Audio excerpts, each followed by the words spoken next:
أعوذ بالله من الشيطان اللعين الرجيم بسم الله الرحمن الرحيم إن الله وملائكته يصلون على النبي يا أيها الذين آمنوا صلوا عليه وسلموا تسليما اللهم صل على محمد وآل محمد وعجل فرجهم. My dear sisters and brothers of Islam, Assalamu alaikum wa rahmatullahi wa barakatuh. As you very much aware about our program, the Tarbiat aulad, the guidelines for the children, already started in Urdu, and Alhamdulillah in 1 year we have almost completed 41 lessons from that, and still those lessons are going on. After that, I received a lot of messages from different parts of the world that Maulana, our children will be very happy if you can deliver those lectures further in English. So before I start my class today, my lecture today, I would like to request you that please don't look at my accent and my language. I may not be that good in English to the oratory level, so please ignore if you feel there are some mistakes. Try to concentrate on the subject, on the points what I want to convey you in this language. Well, this session is especially for those children who stay with the parents in such areas where they don't have easy access to the madaris, the religious classes. So my concept of this is to convey those children the basic points of Islam. What is Islam and what is the vision of Islam? In the last class we discussed about the vision of Islam. Now in this class, I would like to bring your attention towards the past history. If you look at back in the history, you will see a lot of philosophers, they argued and they debated on different topics, the basic questions of faith. And those questions only brings the difference between the animal and the human. If you look at the animal has got no goal of life. Animal, they eat to exist and they continue their breeds.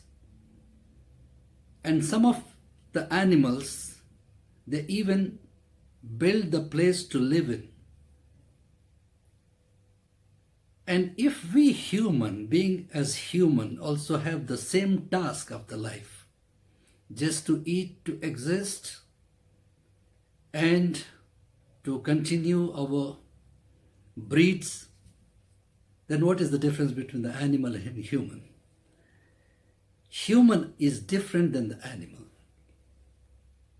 When a man opens his eyes in this world and attains to the age of maturity, he starts thinking, who am I?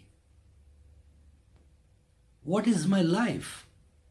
From where I have come? Is this the life? From my birth till the date of death, I exist. Is it only my life? Or my life is different?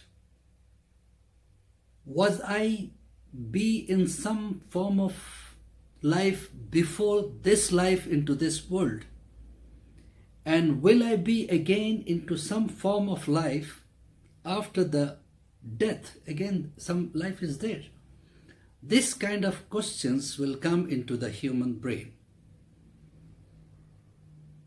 And our attitude will be depend on the answers we get it for those questions. For example, if I think my life is limited, I came into this world and I have to live till the date of my death.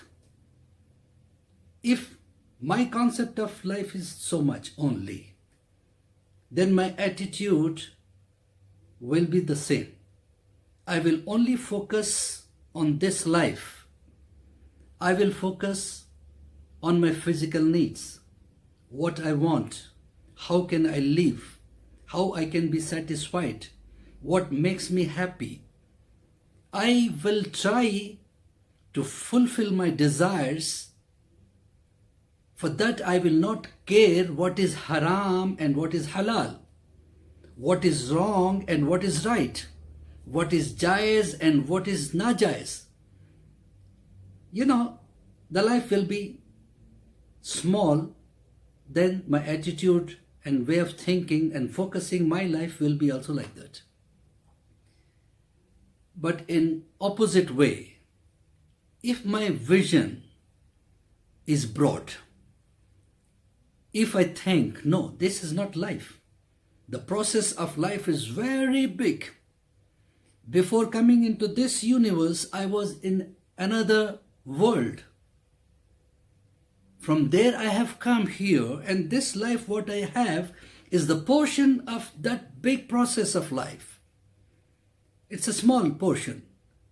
For that also I'm not sure for how many days I live, how many years I live, and then after that there is another life after the death. And I have to be answerable there what I am doing over here. Then naturally the focus of life will be changed. I will start accounting my deeds. I will start thinking about my each and every moment what I am passing through in this life. I will start thinking what I can save and what I can send there where I have to go. For these answers we should have some knowledge. And what are the sources of our knowledge? Allah has given some sources. I see through my eyes, I hear through my ears, I taste from my tongue, I touch with my hands, I walk with the help of my legs. These are the source of knowledge, and above all, there is a power of reasoning Allah has given us to think. All these sources of knowledge through seeing, hearing, tasting, touching, feeling, we send these messages to the brain for reasoning. Then brain will start working, and then we come to the conclusion what is good and what is bad. For example, if I have seen a smoke, it's coming far away. I have not seen the fire, but I believe there is a fire. Because this smoke indicates the source of this smoke is fire, though I have not seen the fire. The same way, the existence of Allah, we have to think through these sources. We have to think whether this universe has come into existence accidentally, or there is some creator who has created this universe for us. With such a good plan, he has planned about the day and the night, day for the walk and night to have rest, and he has planned the seasons, and he has planned all the foods, and he has planned everything before we come into the existence. That source of thinking, that source of gaining the knowledge leads to one creator. That is what called Allah. Inshallah, in next class we will go further. With this, I want to pray, may Allah reward us in dunya and akhirah also, in this world and after this world also, and may Allah count us into the group of followers of Imam Zamana alayhi salatu wasalam. Assalamu alaikum wa rahmatullahi wa barakatuh.